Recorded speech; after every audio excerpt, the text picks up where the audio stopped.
AKMS bus ಬಾಲಕ ಸೈಫುದ್ದೀನ್ ಕೊಲೆ ಪ್ರಕರಣಕ್ಕೆ ಸಂಬಂಧಪಟ್ಟಂತೆ 4ನೇ ಆರೋಪಿಯನ್ನ ಉಡುಪಿ ಪೊಲೀಸರು ಬಂಧಿಸಿದ್ದಾರೆ. ಪ್ರಕರಣದ ಮೊದಲ ಆರೋಪಿ ಫೈಸಲ್ ಖಾನ್ನ ಪತ್ನಿ 27 ವರ್ಷದ ರಿಧಾ ಶಬಾನಾ ಪ್ರಕರಣದ 4ನೇ ಆರೋಪಿ.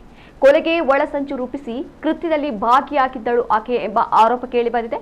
ಆಕೆಯನ್ನ ದಸ್ತಗಿರಿ ಮಾಡಿ ಪೊಲೀಸರು ನ್ಯಾಯಾಲಯಕ್ಕೆ ಹಾಜರುಪಡಿಸಿದ್ದಾರೆ.